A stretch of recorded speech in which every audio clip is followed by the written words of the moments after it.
네, 시작합니다. 먼저 주님의 기도 원문으로 같이 보시겠습니다. 주님의 기도 원문으로 먼저 같이 하십니다. 시작. 파텔 헤몬 호 엔 토이스 우라노이스 하기아스 데토 토 오노마스 엘데토 에 바실레이아스 게네데토 토 델레마스 호스 엔 우라논 카이 에피테스케스 톤 알톤 헤몬 톤 에피오시온 도스 에민 세메론 카이 아페스 에민 타 오펠레마타 헤몬 호스 카이 헤메스 아페이에멘 토이스 오펠레이타스 헤몬 카이 메 에이세나케스 헤마스 에이스 페이라스몬 알라 브루사이 헤마스 아포트 포네루 호티 소 에스틴 에 바실레이아 카이 헤두나미스 카이 헤독사 에이스투스 아이오나스 아멘. 자, 의역된 부분으로 다시 한번 보시겠습니다. 의역된 부분입니다. 시작. 하늘뜰 안에 계신 우리 아버지, 하늘 안에서와 같이 땅 위에서 당신의 이름이 거룩히 여김을 받으셨으며 당신의 나라가 임하셨으며 당신의 뜻이 이루어졌습니다. 오늘날 우리에게 위에 있는 우리의 양식을 주시옵소서. 그리고 우리가 우리에게 빚진 자의 빚을 사하여 준 것 같이 우리의 빚을 우리에게서 사하여 주시옵소서. 우리를 시험에 들어가게 하지 마시고 다만 악으로부터 우리를 구하시옵소서. 왜냐하면 그 세대는 당신의 나라이며 능력이며 영광이기 때문입니다. 아멘. 말씀 보십니다. 갈라디아서 2장 11절입니다.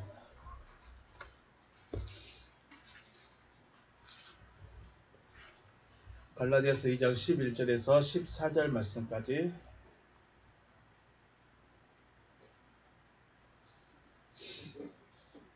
같이 합독하시겠습니다. 11절에서 14절입니다. 시작. 게바가 안디옥에 이르렀을 때에 책망받을 일이 있기로 내가 그를 대면하여 책망하였노라. 야고보에게서 온 어떤 이들이 이르기 전에 게바가 이방인과 함께 먹다가 그들이 오매 그가 할례자들을 두려워하여 떠나 물러가매 남은 유대인들도 그와 같이 외식하므로 바나바도 그들의 외식에 유혹되었느니라. 그러므로 나는 그들이 복음의 진리를 따라 바르게 행하지 아니함을 보고 모든 자 앞에서 게바에게 이르되 네가 유대인으로서 이방인을 따르고 유대인답게 살지 아니하면서 어찌하여 억지로 이방인을 유대인답게 살게 하려느냐 하였노라. 아멘.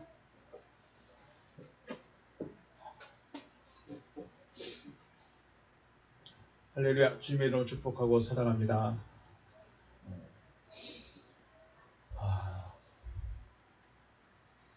우리는 주님을 부르고 있습니다. 주님이라는 분, 저와 여러분이 부르고 있는 주님, 그 주님 누구시죠? 그 주님이라는 분의 정체성을 알고 있을까?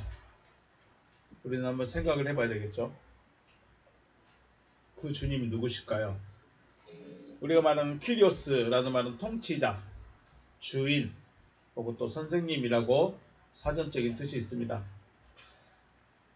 그러므로 퀴리오스, 주인, 주님, 그분은 내 마음의 통치자입니다. 내 마음의 통치자이시면서 나의 모든 것의 주인이라는 것입니다. 그러므로 주님이라고 부르고 있다는 것은 주님이라는 그 대상이 나의 마음과 생각과 육체의 모든 것의 주인이라는 고백입니다. 자, 여러분의 주인은 누구인가요?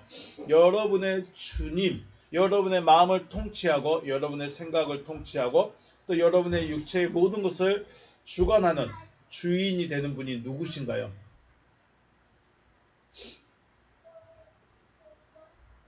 그 주님이 우리가 믿음의 주라고 고백하는 그 주님이 아니면 아직 그 주님이 내 주님이 아닌 것이죠. 다시 말하면 주님은 내 마음에 오셔서 내 마음의 통치자가 되어 주시기를 원한다는 거죠. 왜 주님이 주님이시냐? 왜 주님이 주님이시냐? 그것은 단순히 우리나라 대통령처럼 나하고 한 얼굴 대면한 적도 없는 그 대통령님이 나를 다스리고 있어요. 이건 너무 멀잖아요. 주님이 저 우주 어딘가에 계시면서 내가 네 주인이야 라고 말하고 있으면 나하고 주인하고 너무 멀어. 실질적인 영향력이 별로 안 나타나. 그런데 우리가 말하는 이 주님이라는, 내가 믿음의 대상이라고 선언하는, 내가 믿음의 대상이라고 고백하는 이 주님은 마음에 오시겠다는 거예요. 그래서 내 마음을 통치하겠다는 거예요. 내 마음에 와서 직접 나를 다스리겠다는 겁니다. 멀리 계신 분이 아니라. 그러면 내 마음에 오신다는 것은 무슨 의미입니까? 바로 내가 주님과 하나가 되신다는 얘기죠. 이러한 주님이 어떻게 오실 수 있을까? 마태복음 4장 3절에서 광야에서 외치는 자의 소리라고 하죠. 소리입니다. 소리. 포네. 말소리. 우리가 말을 하면 소리만 들리죠. 말은 안 보이죠. 그런데 소리가 뭐가 들어있어요? 말, 그 생각, 사상, 철학이 다 들어있어요. 말에가. 그러면 그 말을 내가 듣고 내 마음에 받아들이면 그 주님이 내가 네 안에 들어가는 것으로 인정해 줄게 라고 해주는 거예요. 우리는 2000년 전에 예수를 보고 예수 앞에 무릎을 꿇고 예수의 손을 잡고 예수의 옷자락을 만지면 내가 당신을 믿습니다 라고 고백하는 것이 되지만, 지금은 예수 어디 있어요? 예수 있어요 없어요? 지금 예수 없어요. 그런데 우리는 지금도 예수만 바라보고 있는 거예요. 이게 이상하단 말이지. 아무래도 이 의문이 안 풀려. 예수는 이미 2000년 전에 올라가 버렸는데, 그래서 무슨 주님을 기다려요? 다시 오실 주님 기다려. 다시 오실 주님 기다리는데 베드로는 아직도 그러면 땅속에 있어야 되고 뭐 그러네. 그 예수를 아직도 기다리고 있으면 어떻게 할까요? 자, 우리가 만약에 주님이 안 계시면 베드로와 요한, 야고보 사도들을 향해서 뭐라고 그랬어요? 뭐라고 했을까요? 요한복음에서 너희는 고아들이다 그랬어요. 고아들이면 힘이 없죠. 도와주는 이가 없어요. 그러면 그 제자들은 어땠을까요? 살기 좋았을까요? 힘들었을까요? 어려웠겠죠. 그래서 바로 주님이 오셨어요. 바로 오셨어요. 그래서 요한복음에서 말씀하기를 고아인 너희에게 내가 왔다. 오고 있다. 라고 말했은 거예요. 현재형으로 내가 지금 너희한테 가고 있어. 조금만 기다려. 이렇게 말씀했어요. 그게 뭔 말이에요? 옆에 있는 주님인데 베드로하고 주님이 지금 옆에서 주님이 말씀하시는 거예요. 너는 지금보다 더 고아야. 너를 도와줄 사람이 없고 너와 함께 있을 사람이 아무도 없어. 근데 지금 내가 너한테 가고 있어. 이게 뭔 말이에요? 옆에 있는데. 그게 성령으로 오시겠다는 거예요. 그러면 성령은 언제 오셨어요? 승천하시고 10일, 50일 있다 오셨어요. 오셨어요. 이미 2000년 전에 주님 오셔가지고 제자들의 마음속에서 고아가 있는 상태로, 아빠가 있는 상태로 계셨어요. 근데 우리는 여전히 예수만 붙잡고 있는 거죠.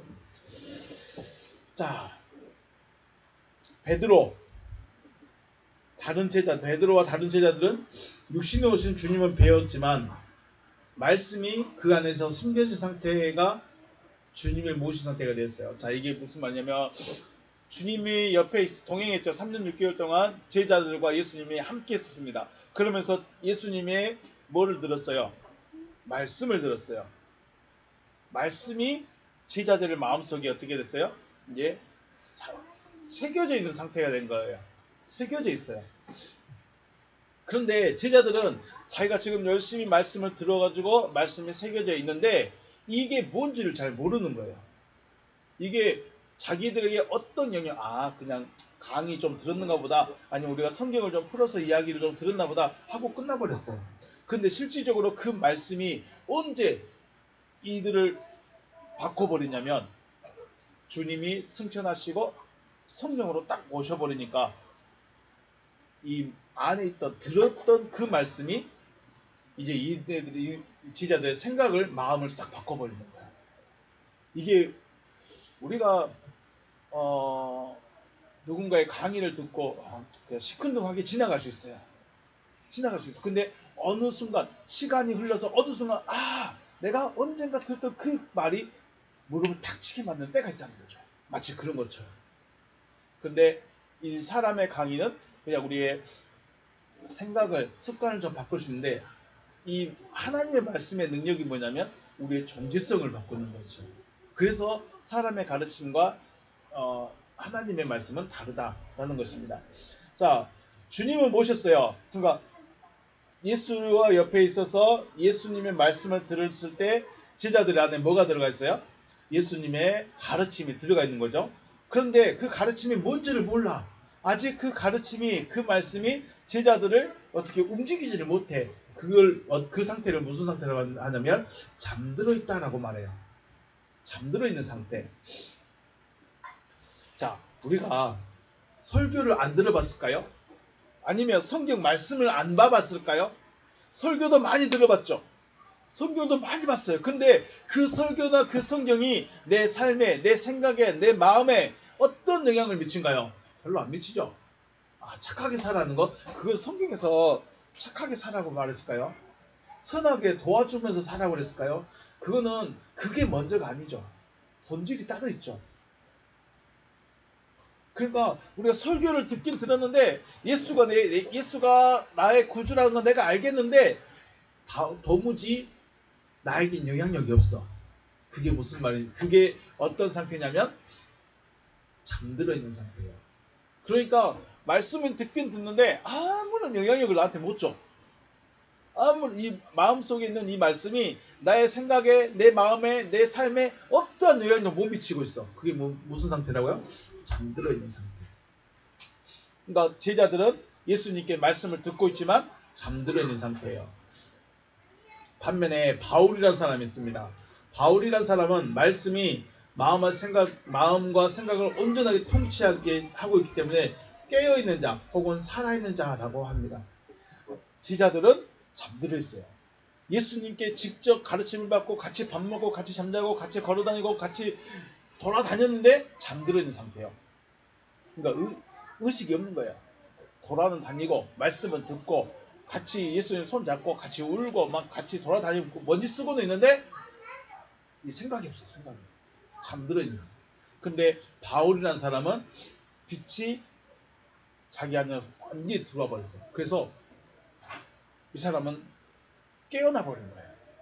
쉽게 말해서 예수님께 말씀을 한 번도 들은 적도 없는데 예수님을 만난 적도 없는데 말씀 자체가 들어와 버렸어요. 그래서 깨어있는 자가 돼버린 거죠.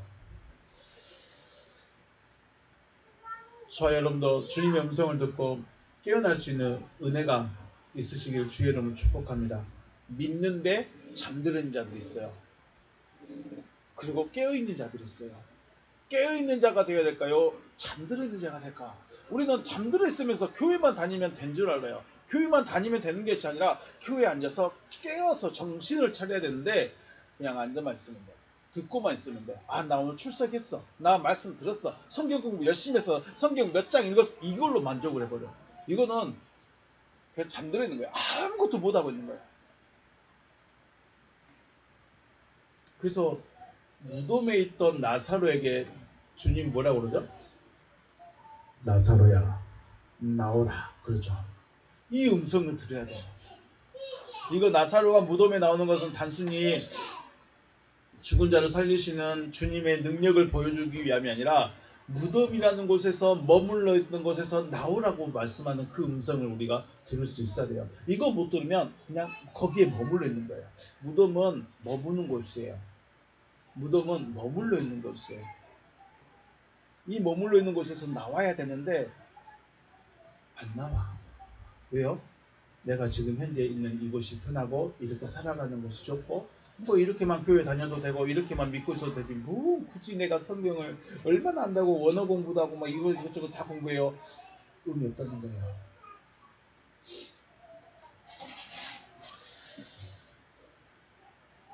주님의 음성은 천둥처럼 갑자기 들리는 것이 아니고 옆에서 들립니다. 옆에서 들려요. 그런데 우리는 그것을 대부분 무시를 많이 합니다. 주님의 음성 들려주시기를 다시 한번 주님의 이름으로 축복합니다. 지난 시간에 바울의 당당함에 대해서 이야기를 나눴습니다. 바울이 뭐냐면 6절 말씀 보면 유력하던 이들 중에 본래 어떤 이들이 내게는 상관없으며 하나님은 사람을 외모로 취하지 아니하시나니 저 유력한 자들은 내게 의문을 더하는 것뿐이다 라고 말합니다. 이게 지난 시간의 이야기입니다. 바울은 주님을 만나게 된 것이 사람에게서 난 것도 아니고 사람으로 말미암은 것도 아니다 라고 말합니다. 오직 예수 그리스도와 죽은 자 가운데 살리신 하나님 아버지로 말미암아 사도가 되어졌다. 사도가 되어진 것이, 자, 우리는 보통 목사가 되려면 어떻게 돼요? 신학을 해야 돼. 기본적으로 신학을 하고 시험을 패스를 해야 돼. 그리고 그 지역에 계신 분들에게 허락을 맡아야 돼. 인가를 받아야 돼. 복잡해요. 목사가 되는 거죠. 그러면은 이게 하나님이 해준 걸까요? 사람이 해준 걸까요? 곰곰이 생각해봐야 돼요. 우리는 하나님이 불러서 내가 하나님 앞에 쓰임받기 위해서 신학을 하고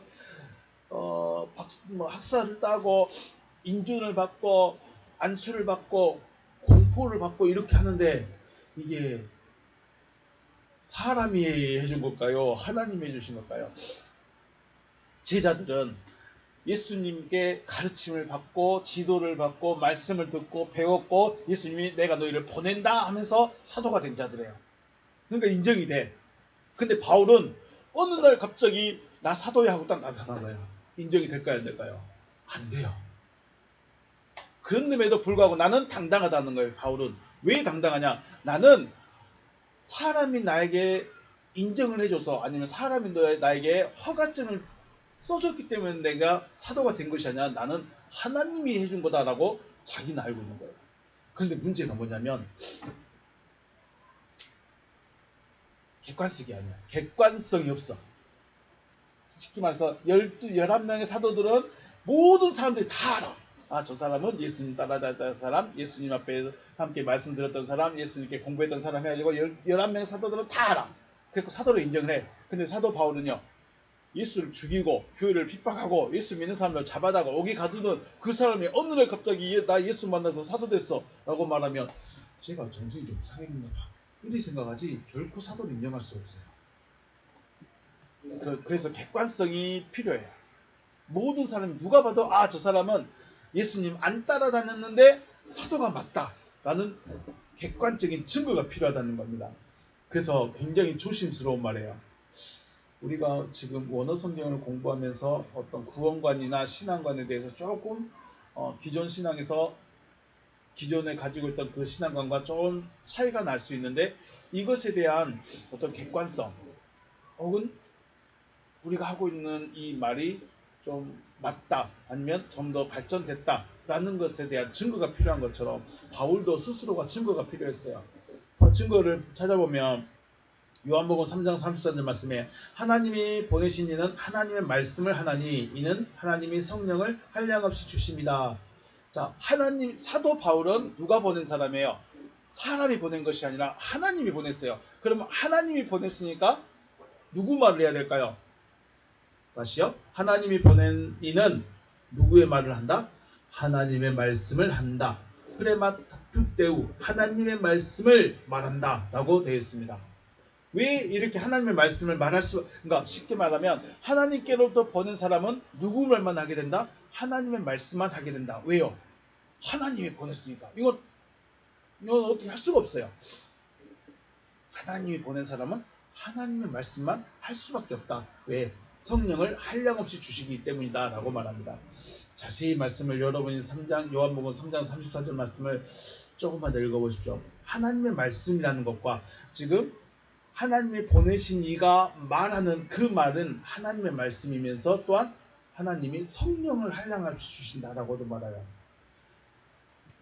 성령과 하나님의 말씀과의 관계성입니다. 한계가 없이 주시는 성령이라는 것이 곧 하나님의 말씀이기 때문에 하나님께부터 보내심을 받은 자는 하나님의 말씀을 한계가 없이 말할 수 있다 하는 것입니다. 하나님께 보냄을 받았다는 것은 단순히 야, 너 저기 갔다 와 이게 아닙니다. 어떤 자를 보내느냐? 하나님은 뭘 할까요? 하나님이 너 저기 가서 기적 보여주고 와. 너 저기 가서 능력 보여주고 와. 너 저기 가서 병 고쳐주고 와. 하나님이 그러려고 보낼까요? 예수님은 그렇게 하셨는데 왜 그렇게 했느냐면 사람들이 하나님에 대해서 잘 몰라. 인정을 안 해. 그래서 하나님이 살아계시는 것을 보여주세요라는 의미로 기적과 표적을 보여준 거예요. 그래서 고린도전서 말하기를 유대인은 표적을 구하고 헬라인은 지식을 구한다고 그랬어요. 또 거꾸로 뒤집으면 또 더 과거로 가보면 선지자들이 있어요. 선지자들이 예레미야 선지자가 기적을 보여준 적이 있을까요? 없을까요? 제가 알기로는 예레미야 선지자가 기적을 보여준 적이 별로 없어요. 에스겔 선지자가 기적을 보여준 게 있을까요? 없을까요? 없어요. 그냥 하나님의 환상 보여준 거 기록한 것밖에 없어요. 이게 뭘 말하냐면 하나님이 보내신 자는 누구 말만 한다? 하나님의 말만 한다. 그러므로 거듭난 사람은 그 하는 말이 하나님의 말씀이냐 사람의 말이냐로 분별을 할 수 있습니다. 바울이 진짜로 제가 정신이 엇가닥 가서 저렇게 지가 사도라고 스스로 자칭 사도라고 말하고 다니는지 아닌지를 알 수 있는 방법은 그가 하는 말을 들어보면 알 수 있다는 거예요. 그가 하는 말이 무슨 말이었어요? 하나님의 말씀을 하고 있었다는 거예요. 하나님의 말씀이라고 하면 우리는 성경을 풀어주고 성경 이야기를 해주는 것으로 생각할 수 있습니다. 그래서 하나님의 말씀이면 우리 창세기 주일학교에 가서 창세기 말씀 보겠습니다. 하나님이 해도 만들고 달도 만들고 별도 만들고 빛도 만들고 우주도 만들고 나무도 만들고 식물도 다 만들었어요. 와 하나님 대단하시죠? 라고 하는 게 성경 이야기 하나님의 말씀이 아니라는 거예요. 그건 뭐예요? 로고스예요. 기록되어진 거예요. 기록되어진 것은 하나님을 보여주기 위한 하나의 도구이고 진짜는 흐레마타예요. 흐레마타투 데울랄레 하나님께로부터 흘러나오는 말씀을 말한다. 하나님의 말씀이라고 말하면 단순히 성경 몇 장 몇 절에 이렇게 기록되어 있고 이렇게 기록되어 있습니다. 예, 이거는 증거예요. 증거. 하나님이 하셨던 것에 대한 증거이고 실질적인 하나님의 말씀은 다 흐레마타투 데울랄레이 하나님께로부터 흘러나오는 말씀을 말한다라고 말합니다. 이게 바울과 제자들과의 차이였습니다. 그러니까 바울의 입장에서는 제자들은 잠들어 있는 자고 자기는 깨어 있는 자야. 사람들은 이들을 더 좋아해. 왜냐하면 기적도 보여주죠. 표적도 보여주죠. 예수님이 했던 말도 말해줘. 그러니까 사람들이 환호를 해. 근데 바울은 첫째로 사도가 아니었어. 사람들에게 인정을 못 받았어. 그런데 또 사람들이 하나님의 말씀을 하려는데 하나님의 말씀만 말하다 보니까 딱딱하고 재미가 없어. 그래서 별로 안 좋아해. 그럼에도 불구하고 당신들은 당신 길 가세요. 나는 내 길 가겠습니다. 라고 당당하게 말하는 겁니다. 베드로나 야고보, 요한의 서신서와 바울 서신서가 있습니다. 자, 신약 성경에는 특별히 복음서가 있고 서신서들이 있고 예언서가 있는데 복음서는 놔두고 마태, 마가, 누가, 요한은 놔두더라도 바울 서신과 나머지 제자들 베드로, 요한, 야고보가 썼던 서신서들이 있어요. 이 서신서들을 문학적으로 살펴보면 제가 뭐 평론가가 아니기 때문에 자세히는 말 못하겠습니다. 그런데 사도들의 서신서는 간결해요. 간결하고 직설적이야. 어떤 꾸밈이 없어. 그냥 야 착하게 살고 선하게 살아. 이 정도 끝나요. 근데 바울의 서신서는 어때요? 굉장히 논리적이면서 객관적이면서도 같은 문학작품으로서 굉장히 잘 썼다. 라는 평을 받고 있어요.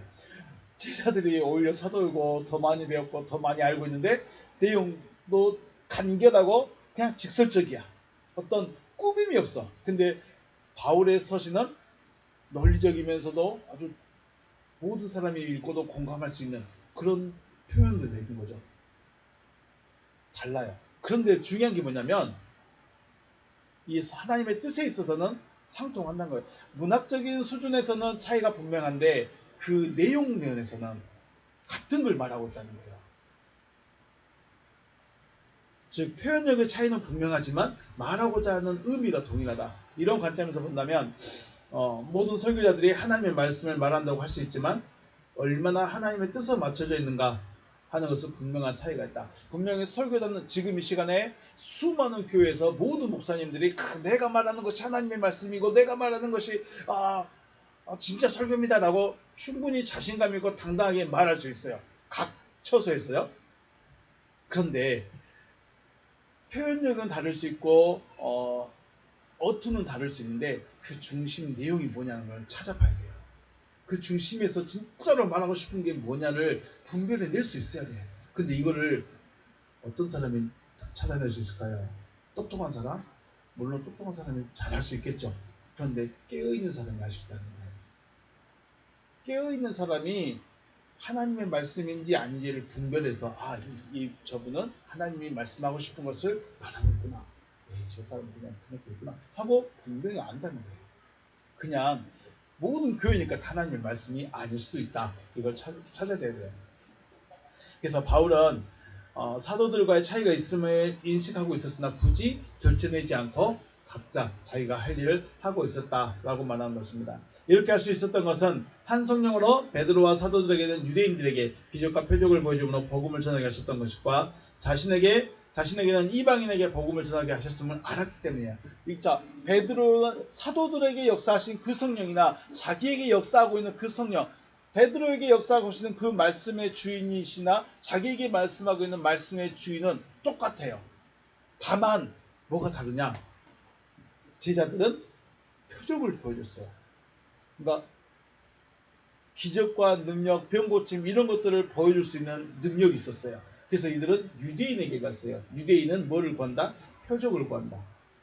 바울은 똑같은 분이 역사하는데 바울은 이방인에게 갔어요. 이방인은 헬라인, 로마인, 그리스인. 이 사람들은 병고친 거 중요하잖아. 논리적으로 설명을 해봐 이거예요. 논리적으로 설명해봐. 그러니까 바울은 이미 가말리엘 문화라는 최고의 학문을 배운 사람이기 때문에 그리스인이나 헬라인들에게 말을 해주는데 정확하게 표현해서 말을 해줄 수 있었다. 그래서 한 성령이신데 다른다. 그런데 역사가 다르기 때문에 베드로와 제자들이 역사했던 그 성령님과 바울에게 역사하신 성령님은 한 성령이지만 능력이 다르다. 한 성령이지만 해줄 수 있는 일이 달랐다는 거죠. 자, 저와 여러분이 다른 사람과 이야기할 때 그래서 비평과 판단을 하기보다는 자기 자신을 돌아볼 수 있으시기를 주님의 이름으로 축복합니다. 바울은 그러니까 굳이 비교를 한다면 대학생이 유치원생하고 같이 보고 있는 거예요. 대학생이 유치원생과 같은 유치원생을 보고 있는 듯한 느낌이에요. 바울이 제자들을 볼 때의 느낌이에요. 분명히 제자들은 예수님께 가르침도 받고 병고침도 받고 능력도 받고 귀신도 쫓아내고 다 보았는데 바울이 봤을 때는 유치원생 보고 있는 느낌이야. 왜 그럴까요? 이게 많은 차이입니다. 자, 한번 보겠습니다. 이 11절 말씀. 게바가 안디옥에 이르렀을 때에 책망받을 일이 있기로 내가 그를 대면하여 책망하였다. 원문 보시면 헛해 때 그리고 어떤 때에 엘덴 페트로스 에스 안티오케이안 베드로가 안디옥에 왔을 때에 카타 프로서폰 아우토 안테스텐 내가 그의 얼굴을 반대했다. 이게 반대했다는 것이 바로 대적했다, 책망했다 이런 말이 있죠. 호티 카테그노스 메노스 엔 그를 책망했다. 내가 그를 대면하여 지식적인 것에 대하여 책망했다. 우리 책망이라고는 되어 있는 말이 카테그노스코 됐습니다. 2607번. 책망하였다라는 이 단어가 카타기노스코라는 말입니다. 이것은 카타기노스코는 뭐뭐에 대하여라는 말과 알다, 기노스코의 합성어입니다. 그래서 확실히 알게 된 거예요. 확실히 아는 거예요.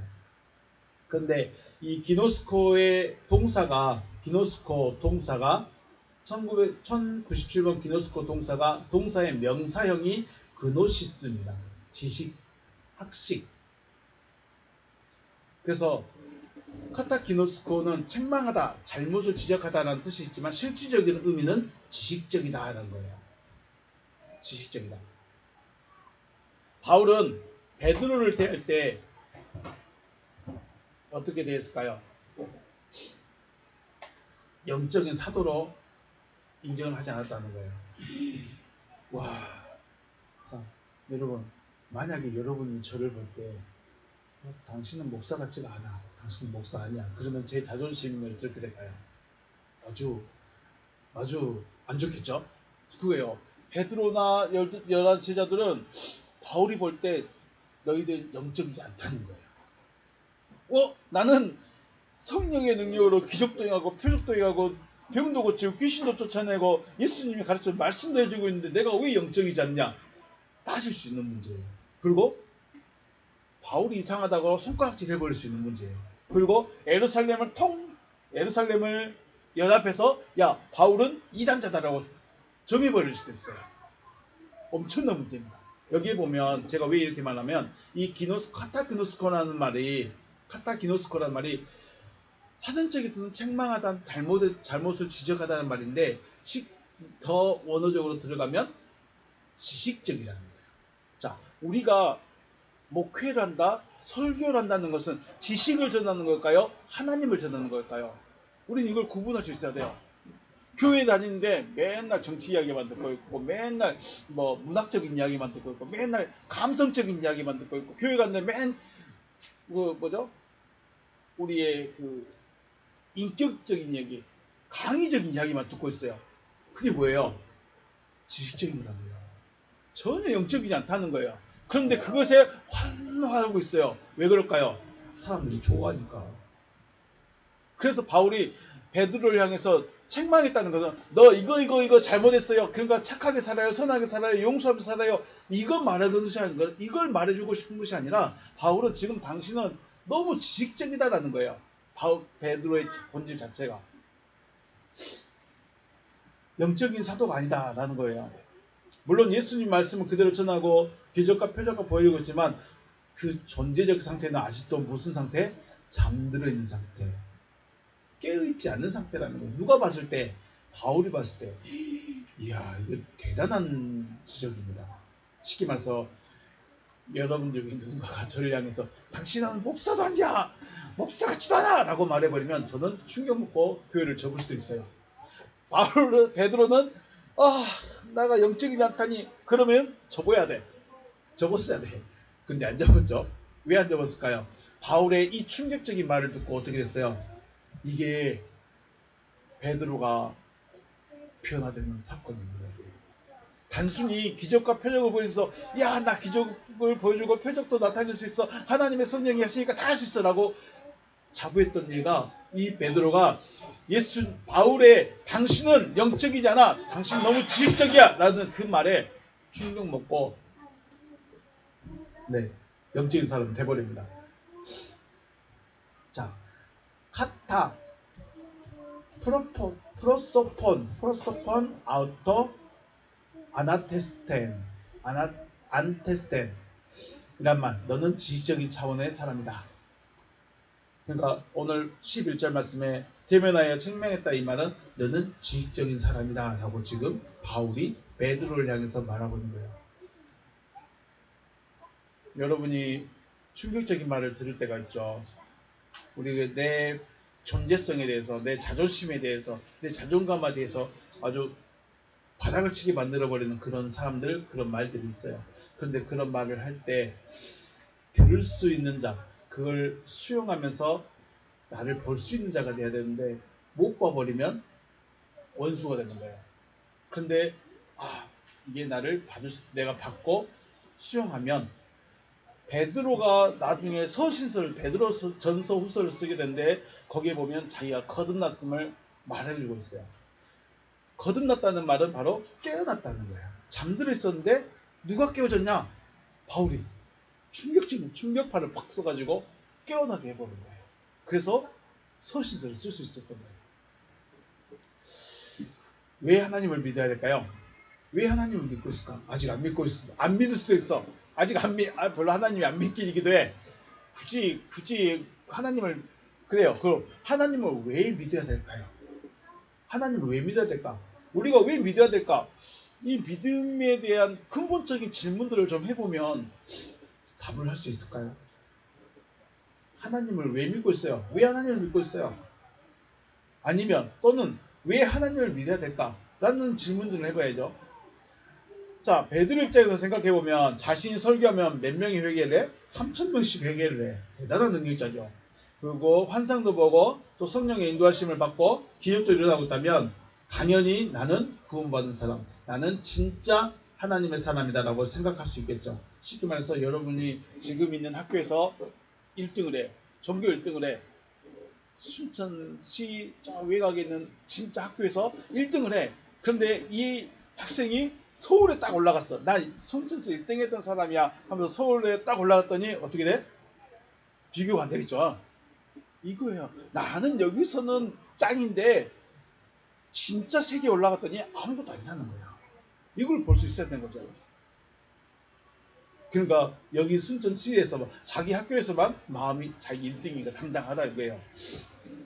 그런데 바울이 보는 입장이 뭐예요? 바울은 서울대에서 이렇게 보고 있는 거예요. 제가 순천 거기서 1등했어 이러고 있는 거예요. 말이 안 되는 거죠. 베드로를 보는 관점, 바울이 베드로를 보는 관점은 그리스도께서 육체로 계셨던 예수의 모습만 보고 있는 거죠. 즉 은혜 시대의 사람이라는 것입니다. 은혜 시대의 사람은 아직 거듭나지 않은 상태. 은혜 시대의 사람은 예수를 만져야 되고 예수님을 불러야 되는 사람이에요. 다른 표현으로 말하면 잠들어 있는 상태라는 것입니다. 그렇다고 무시를 한다거나 멸시를 하는 것은 아니지만 베드로가 깨어날 수 있도록 은혜 시대에서 깨어나야 다음 시대로 넘어갑니다. 그게 뭐예요? 진리 시대로 넘어가는 거예요. 저는 그거 봤던 것 같아요. 초등학교에서 중학교로 올라가면 반배정 고사라고 해가지고 기본적인 중학생으로 올라올 수 있는가의 수준에 대해서 평가를 했던 적이 있어요. 초등학교에서 중학교 올라갔는데 평가를 해. 중학교에서 고등학교로 올라갔는데 평가를 해. 고등학교에서 대학을 갔는데 평가를 해. 그런 것처럼 깨어나기 위해서 다음 단계로 넘어가기 위한 어떤 조건들이 필요하다는 거죠. 그래서 베드로가 고백하는 것이 거듭나는 것은 살아있는 하나님의 말씀으로 된 것이다 라고 말합니다. 베드로 입장에서 하나님의 말씀은 누가 해준 걸까요? 베드로 입장에서 지금 하나님의 음성으로 들려진 것은 바로 바울의 말씀 아니었을까요? 너는 지식적이다. 너는 지금 있는 상태에서 머물면 은혜 시대 사람이고 아직 거듭난 것이 아니다.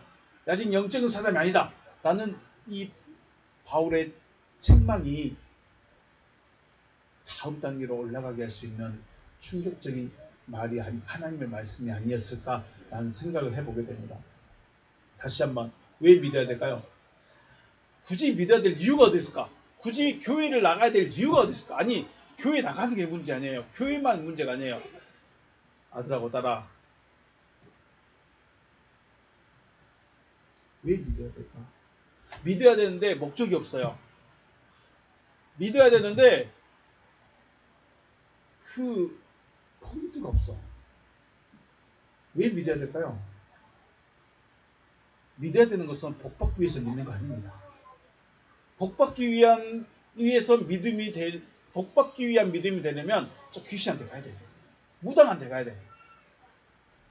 복 받으려고 믿으려면 저 산에 가서 그 기와 한 장 1,000만 원, 5천만짜리 이거 사가지고 귀에 올려줘야 돼.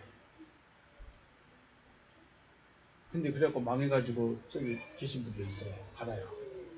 5천만 원짜리 귀 한 장 사줬는데 복 받을 줄 알았는데 사업 다 망했대요. 예수 믿는데 복 받았을까요? 저 복 받은 것 같아요. 물론 가족의 복, 자녀의 복, 아내의 복은 받을 수 있는 거 받은 것 같아. 근데 어떤 분이 그래요.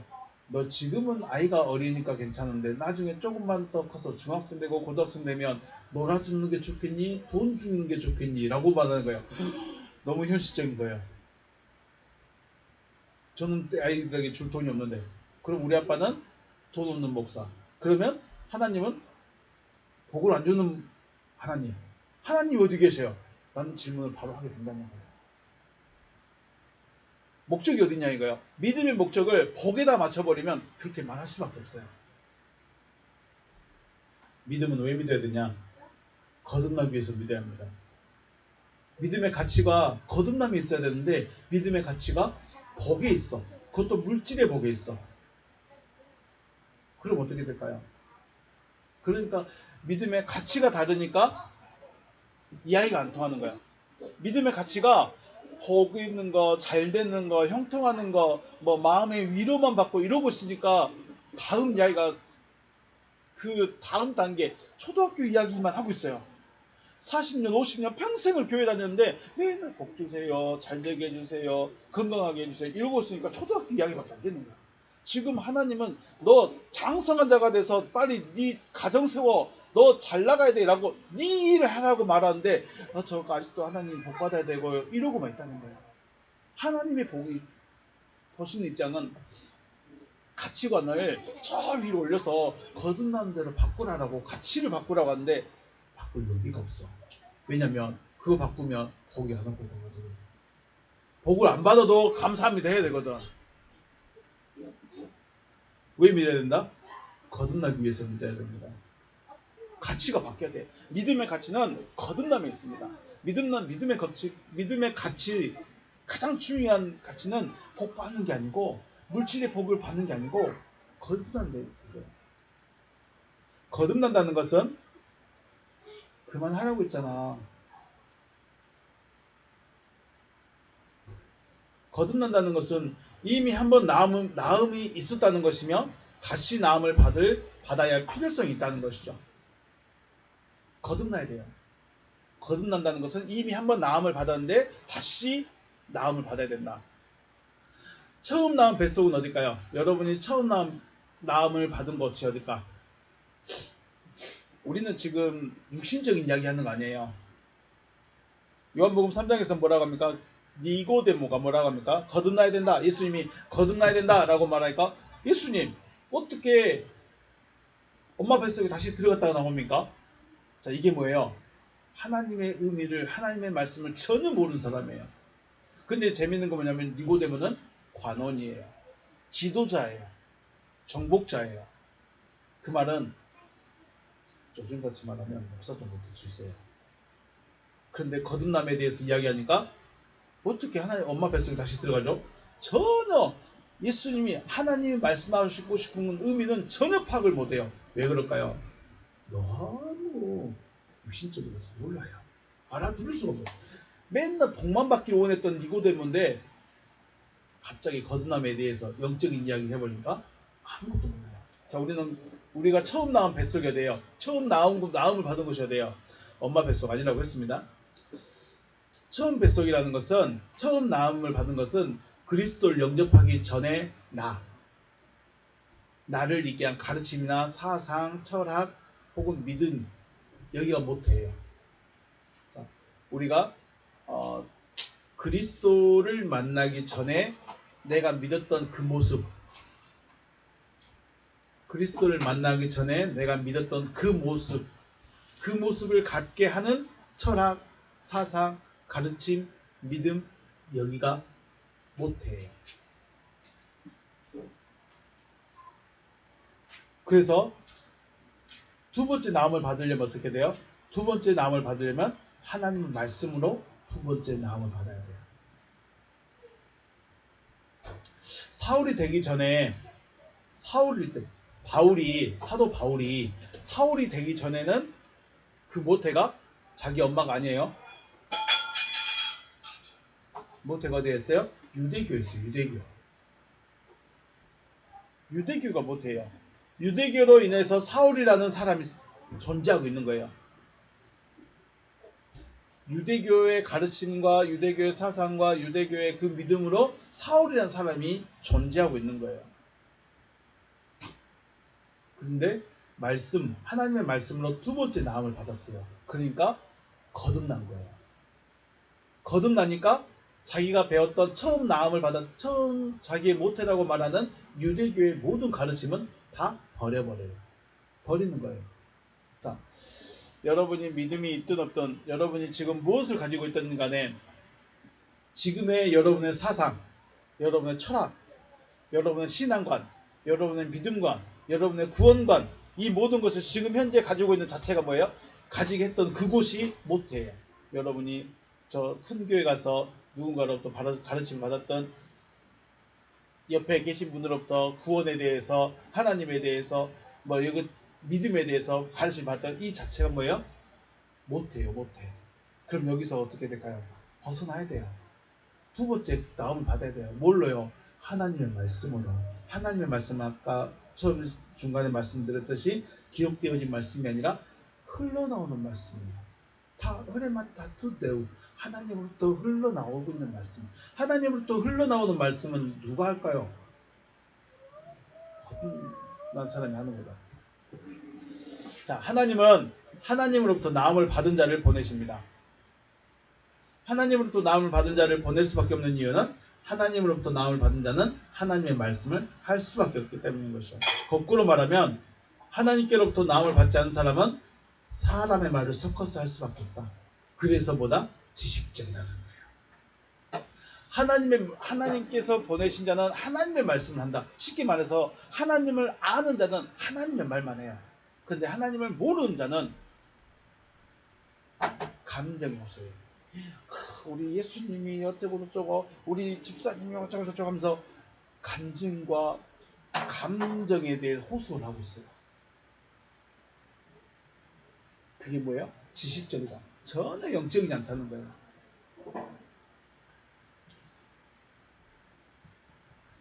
고린도전서 5장 15장 51절 보면 보라 내가 너에게 비밀을 말하노니 우리가 다 잠잘 것이다. 잠잘 것이 아니다 그랬죠. 잠잘 것이 아니다.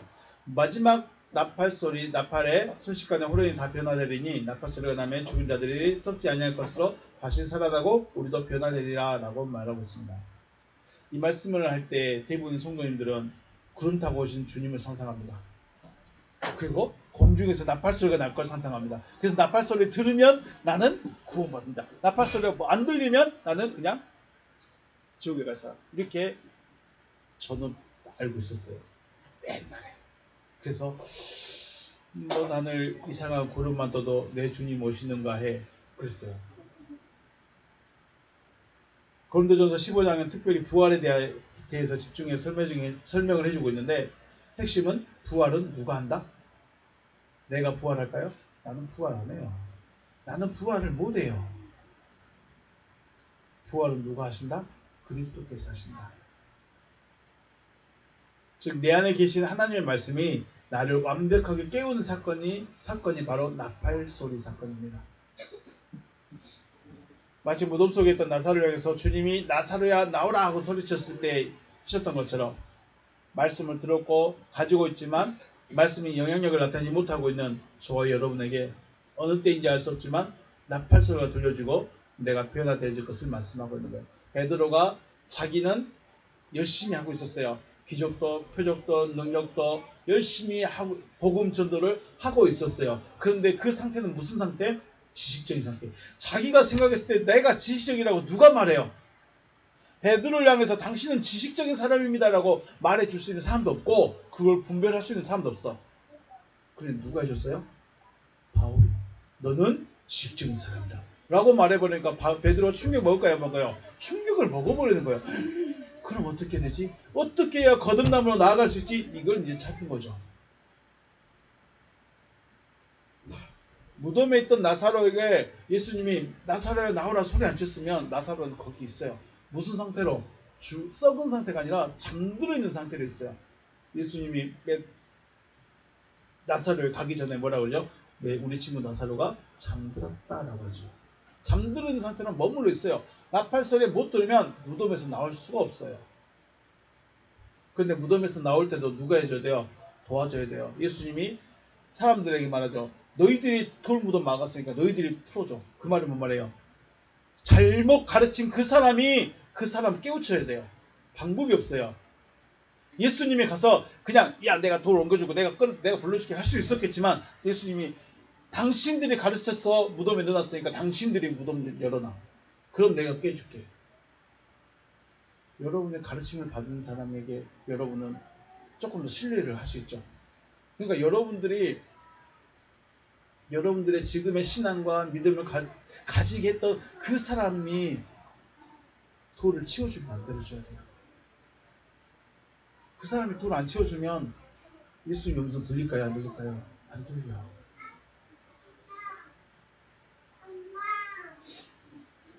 영적으로 잠들어 있던 상태와 같은 베드로에게 바울의 책망이 바로 나팔소리가 되어진 것이죠. 베드로에게 들려진 나팔소리가 저와 여러분에게 들려지시길 주님의 이름으로 축복합니다. 이 나팔소리가 안 들리면요, 나는 내 믿음에 만족을 해. 난 이 정도면 됐어. 이 정도면 자부를 하고 있어요. 이게 뭐예요? 머물러 있는 거예요. 무덤에 있는 거예요. 거듭나지 못한 거예요. 지식적인 거예요. 그런데 우리 대부분 내 믿음 정도면 됐지. 내가 열심히 하고 있어. 이 정도면 됐지. 이게 뭐예요? 머물러 버리는 거예요. 머물러 버리면 안 돼요. 거듭남으로 나아가야 되는데. 그렇다면 베드로가 영적이지 않고 지식적이었다는 것을 어떻게 할 수 있었을까? 바로 그 사건 때문이죠. 성령의 지시하심으로, 성령의 인도함으로 이방인인 고넬료의 집에 방문해서 말씀을 하고 식사를 하는데 유대인들이 온다는 말을 듣고 베드로가 그 자리에서 어떻게 했어요? 도망쳐 버렸어요. 바울은 이 상황을 보고 베드로가 할례자들을 두려워했다라고 합니다. 베드로가 거듭나서 말씀이 되어졌다면 누가 베드로를 통치하는 거예요? 말씀이 통치하겠죠. 그리스도께서 베드로를 통치하겠죠. 그런데 깨어나지 못한 상태이기 때문에 두려워하고 있습니다. 자, 유대인들은 이런 게 있어요. 자기들의 무리가 있어요. 이걸 공회라고 그래요. 그런데 이 공회에서 정했어요. 우리 유대인은 특별하기 때문에 이방인과 같이 겸상을 하면 안 된다. 이것은 출회당할 일이다라고 선언을 해버렸어요. 그럼 어떻게 해요? 베드로 입장에서 지금 유대인인데 이방인하고 같이 밥을 먹고 있어. 그런데 유대인들이 와서 신고를 해버리면 베드로는 유대인에서 쫓겨나는 거예요. 이 유대인의 무리에서 쫓겨난다는 것은 하나님의 백성에서 탈락된다는 거예요. 우리로 말하면 지옥 간다는 거예요. 그러니까 이 베드로 입장은 절대로 이방인하고 밥 먹었던 게 들키면 안 돼. 왜요? 쫓겨나니까. 이게 자기들이 지금까지 베드로가 배워왔던 가르침이었어요. 분명히 예수님의 말씀도 들어봤고 기적도 행했고 표적도 보이고 있고 성령도 임했는데 여전히 자기 있게 있어요. 자기 옛날에 가르침 받았던 그 가르침이 여전히 아직도 베드로 안에 머물러 있어요. 그래서 유대인들이 온다는 말 듣고 나 쫓겨나기 생겼다 하면서 도망가 버리는 거예요. 그런데 바울은 어떻게 했어요? 바울은 어떻게 했을까요? 바울은 다메섹이라는 곳에서 주님을 만나고 바로 아라비아 광야로 갑니다. 그래서 아라비아 광야에서 혼자 하나님과의 대면의 시간을 가지고 나서 다시 다메섹으로 가. 그리고 다메섹에 가서 이제 유대인들하고 이야기를 해요. 예수가 그리스도이심을 증언하는 이야기를 해. 그러니까 유대인들이 미쳤다. 야, 어떻게 사람이 하나님일 수 있냐? 어떻게 사람이 하나님일 수 있냐? 하면서 정신없는 소리라고 하면서 너 이단자지 하면서 너 귀신 들렸지 하면서 쫓아내가지고 어떻게 성 밖에 내놓고 돌을 던져가지고 돌을 무더기를 만들어버려요. 그러면 어떻게 될까요? 돌 무더기 깔렸으니까 바울이 죽은 줄 알고 도망갔을 거예요. 그런데 바울이 그 돌 무더기에서 탁탁탁 털고 나오더니 다시 또 털털하면서 어디로 들어가요? 다메섹으로 또 들어가. 왜요? 금방 자기를 죽이려고 했던 그 사람들 향해서 또 복음을 전하러 가요. 제정신이 아니에요. 제정신 아니죠. 왜요? 나 같았으면 내가 여기를 다시는 여기로 오나 봐라 하면서 가버릴 거예요. 그런데 바울은 또 거기로 갔어요. 왜요? 두렵지 않다는 거예요.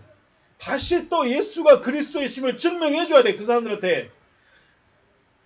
왜 그럴까요? 바울은 자기가 여기가 돼버렸어. 이 안에가 말씀이 설치가 돼가지고 누구하고 이야기해도 당당하다는 거예요. 그런데 베드로는 설치가 안 됐어. 깨어있지 않아. 그러니까 두려운 거예요. 이게 베드로와 바울의 차이입니다.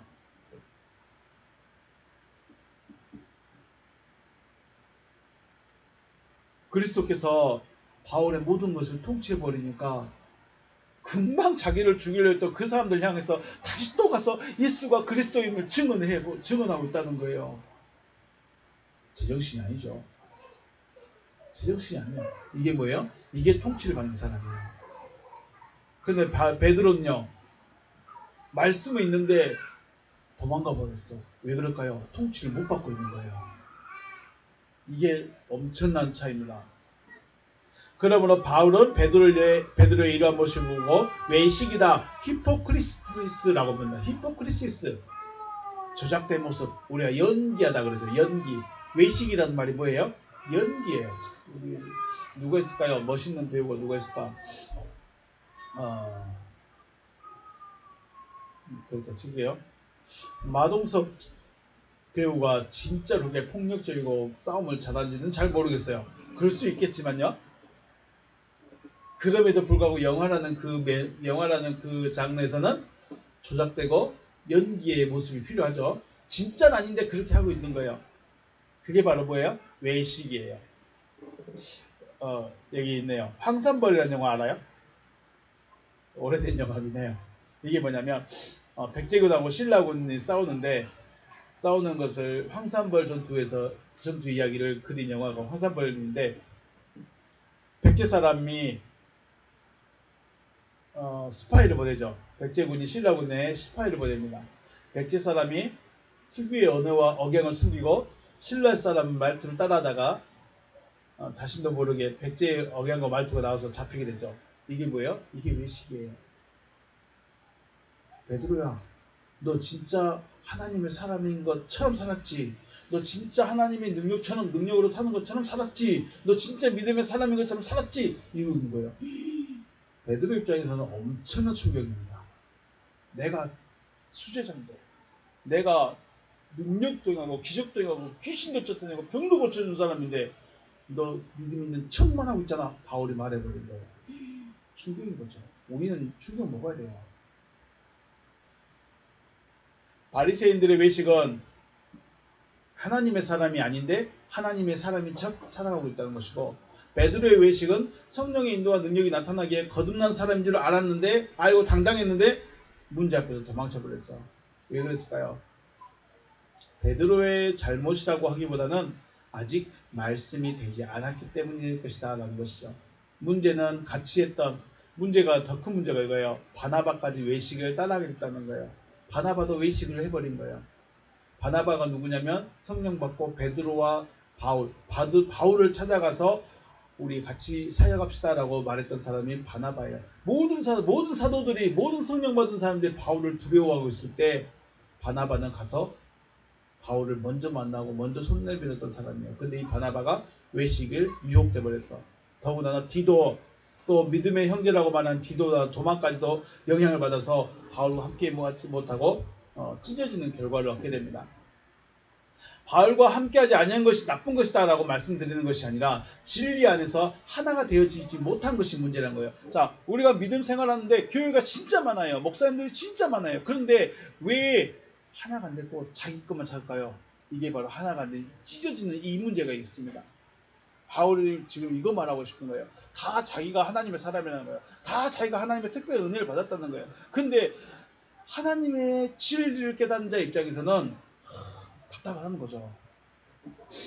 한 분이신 하나님, 한 분이신 그리스도, 한 성령을 모시는데 하나가 되지 못하는 결과, 지금 이것이 우리의 모습인 거예요. 왜 바울이 다른 성경에 거론되는 인물들이나 제자들보다 좀 특별한 이유가 이거예요. 거듭남이 확실하던 사람이라는 거예요. 물론 바울이 다른 사람들도 거듭났음을 말해주고 있는 것들도 있지만, 지금 보면 바나바나 디도나 데마가 어떻게 됐어요? 바울과 함께하지 못하고 있어요. 하나가 되지 못했어요. 그 하나 되지 못했다는 의미는 단순히 거듭나지 못했습니다라고 결론을 짓기는 어렵겠지만, 온전한 통치자, 주님이 온전한 통치자가 못 되었다라는 것을 말하고 있습니다. 우리의 모습은 상황을 따라가는 살아가는 모습일까요? 아니면 일관되게 말씀을 따라가는 모습일까? 나와 행동이 다른 얘기 어떤 영향으로 나타나게 될 것인가를 생각한다면 참 두려운 일이기도 합니다. 자녀들에게, 또 아내에게, 형제에게, 부모에게 그리스도의 말씀을 가졌다면 하나님의 아들의 모습을 보여줄 수 있는 저와 여러분이 되시고, 아직 잠들어 있는 상태라면 나를 깨워줄 수 있는 그 소리에 귀를 기울여서 깨어날 수 있는 여러분과 제가 되어주시기를 주님의 이름으로 축복합니다. 왜 믿어야 된다? 거듭나기 위해서 믿어야 됩니다. 복받기 위해서 믿는 거 아닙니다. 복받기 위해서 믿으려면 무당 찾아가서 부족받으면 돼. 복 받고 잘 되려면 저 산속에 들어가서 있으면 돼. 우리 믿음의 가치를 바꿔야 돼요. 믿음의 가치를 복에다가 잘 되는 것에 형통에다가 맞춰버리니까 도무지 말씀이 안 들어가. 왜 오늘은 복 이야기 안 하세요? 왜 오늘은 잘 될 것입니다라는 말씀 안 해주세요? 왜 오늘은 위로의 말 안 해주세요? 네, 믿음의 가치가 다르기 때문에 그렇습니다. 근데 지금까지는 지금 우리 기독교 역사 70년, 많은 데는 100년 넘어간 그 모든 가르침이 다 복에 집중됐어요. 예수 믿으면 뭐 받는다? 복 받는다. 예수 믿으면 어디 간다? 천국 간다. 여기에 맞춰졌어. 그걸 100년을 가서 이걸 쉽게 바꿀 수 있을까요? 못 바꿔. 그런데 한 사람 한 사람이라도 바꿔 나가야 돼요. 뭘로? 거듭남으로. 그래서 우리가 기독교인들이 왜 욕을 먹어요? 교회 다니는데 목사들이 왜 욕을 먹어요? 바뀌지 않거든요. 거듭나지 않았는데 거듭난 것처럼 목사인 것처럼 살아가고 있다는 거예요. 그러니까 욕먹죠. 누구처럼? 베드로처럼. 이거는 저부터도 시작해야 되고 저부터도 거듭나야 돼요. 믿음은 거듭남입니다. 믿음의 가치는 거듭남입니다. 믿음의 거듭남이라는 것은 다시 말하면 거듭남을 조금 더 실질적으로 말하면 주님이 내 통치자다. 마음의 통치자예요. 그냥 단순히 생각의 통치자가 아니라 마음의 통치자예요. 그래서 내 의지와 내 생각, 내 습성과는 상관이 없이 살아가는 사람처럼 마치 바울처럼요. 그렇다고 바울이 밥을 안 먹고 다녔을까요? 바울이 뭐 일을 안 했을까요? 아니에요. 바울 다 해요.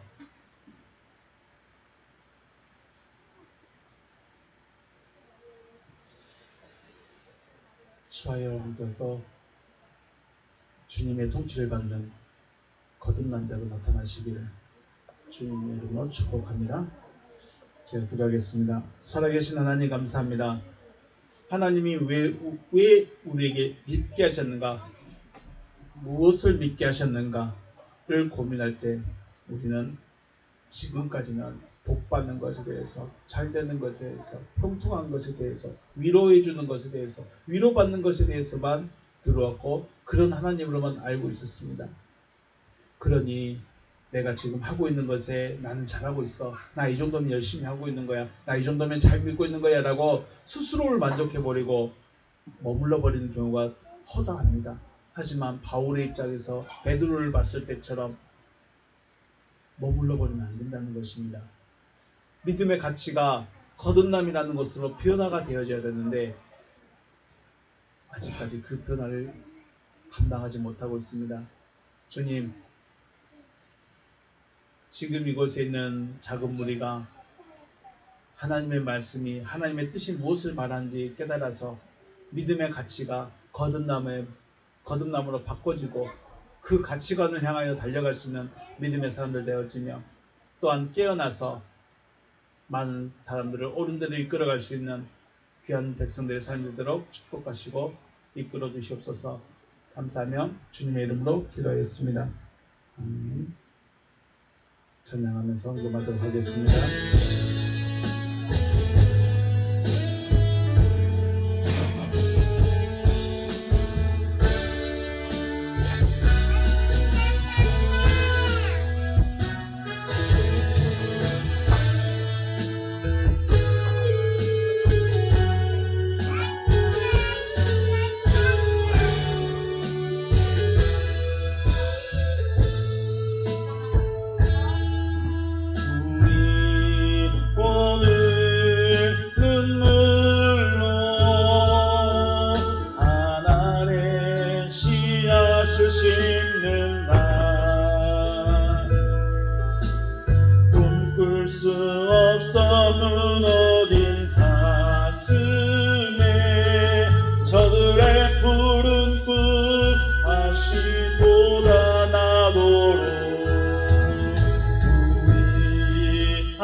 소망의 길을 만든다.